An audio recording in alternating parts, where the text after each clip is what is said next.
Hey, you guys, I'm just coming on real quick. Had to take care of some business this morning with my husband, but I just want to say something. Either we gonna stand together as women or we're not. You know, um, I was listening to a commentator, and yesterday, when this particular commentator went for a female in a certain sector, um, other females was yeah, they made a whole lot of posts about it, and it was all funny and kiki, and they laughed, and everything. So today these same females go on this commentator's page, and he started roasting them. Okay, he started talking about them, and some of the things that I heard, because I can't take too much foolishness. I just, my level of foolishness is filled up to the brim with rim. Um, but when he started talking about them, oh, it became an issue. It was a problem. Why are you talking about me? One of them put a comment in his chat and was trying to pass the commentator's address, the female commentator's address that he was talking about yesterday, in this chat of the male commentator. And he said, those of you who keep trying to pass me that girl's personal information, stop. See, that's what I'm saying. And I knew who did it. I saw who did it. And I'm like, okay, this person hasn't had enough of doing this crazy stuff, what they call doxing people, and trying to make him really go after this female when she stood her ground. And it tripped me out. So today, when he got started on well, not everybody, but some particular females who thought it was funny that he talked about this other female commentator yesterday, oh, it became a problem. See what I'm saying? See, I don't have to like you to say when something's right or wrong. That's one thing. When I heard this commentator, D. Ramsey, when I heard her yesterday, she was talking about something, I don't know. But the one thing that I took out of that was she was taking up for the female that she doesn't like, just in the sector, about something. And I know they don't get along, they beef or whatever, but she felt like what was said about this particular female commentator was wrong, and she stated that.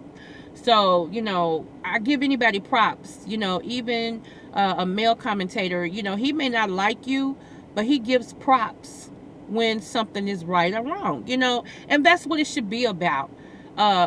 Different things that this big commentator said today, I agree with.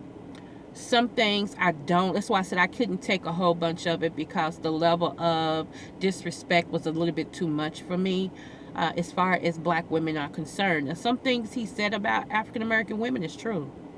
I've said it myself, but to see a man with his platform who has a variety of people come on to listen to what he has to say, it was just too much. It was too much, Anyway, I just wanted to come on, and I just wanted to say, it's a saying that says, to thy own self be true. We have to realize that we can lie to everybody else, but it's two people you can't lie to. You can't lie to Jesus Christ, and you can't lie to yourself, because every morning when you wake up and you look in the mirror, you see you. You see you. It's you staring back at you. Now, you may wish you was in Kansas, but if you in the hood, you in the hood. You may wish you was in Hawaii, but the facts remain. If you look out your window and you don't see palm trees or ocean, hula skirts and things like that, you still where you're at. When will we, as African American females, focus on something that's very, very important? But you know what? On the flip side of that, let me say why that's not happening. Because the drama brings views. Beef brings views, because people love mess. When you get on and you start talking very intelligent about things that's going on, about things that we should be informed about, people don't like that. They call it boring. Imagine that. I'm telling you how to save your soul, but that's boring. I'm telling you how to uh, possibly come out of debt, but that's boring. I'm telling you how to, and not just me, I'm just using that as a figure of speech.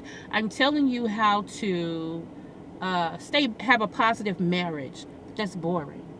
But if I come on here and I call somebody a bunch of H's, a bunch of B's, and all this and stuff, oh, that's exciting, and I'll be back to see more of that. See what I'm saying? It's a catch-22. A lot of people that don't like me, I still like what they say. We don't have to agree all the time for me to like what you do. You know, so I've never been petty like that. If I like something you do, I like something you do. You know, again, I just want us to, as African American people, get it together. We are always a step behind.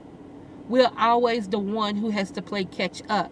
When we started civilization, when we started different movements, we are always, I want to say in the last 30 years, we have been the ones behind. Everybody else is in front and we're behind. And it's like we're okay because we've conditioned ourselves to be behind. And if anybody tries to shed a light on me and anybody tries to shed a light on me showing that I'm behind, I get mad at you because why? Let me stay in the dark. Let me be in my dark. That's crazy. We have to change our stinking thinking, you know? We have to get it together on so many levels. Because let me tell you something. Your kids might not be my kids, but my kids have to go to school with yours. So when you don't raise yours, mine still suffer in some form or fashion because the teacher's going to have to stop to correct yours, and then mine is losing educational time. It's just food for thought this morning. That's it. You know, I truly can say that I love everybody, even my haters, because you know why? Haters make me greater. You understand what I'm saying? So I don't have any ill will against anyone. If I don't fool with you, I don't fool with you. I'm not going to waste my time dogging you or talking about you for what? For what? That makes my IQ come down. I never watched Jerry Springer. My husband loves that crap. But that's how he gets his relief. I never watched Jerry Springer because it affects my IQ. I'm like, oh no. Oh no. Plus, when you've survived a whole lot of things in your life, your level of expectation and your level of your mentality is on a whole nother level. You understand? So I just hope I said something today that sparked somebody to just want to be different. Make small steps to be different. And again, I always like to say what God taught me. What God has taught me is you can't use other people as your measuring stick on how well or how bad that you're doing. Okay? I can't use other people. They may be riding in the Benz and have a 5-bedroom house, 3 bathrooms, a in-ground pool and all that. But I don't know what you did to get that. And I don't know what type of hell that you have inwardly are going on in your house that you're going through to keep that lifestyle. So I can't use you as my measuring stick. I use, if God is pleased with me, he will make my enemies my footstool. Have a good day. Smooches.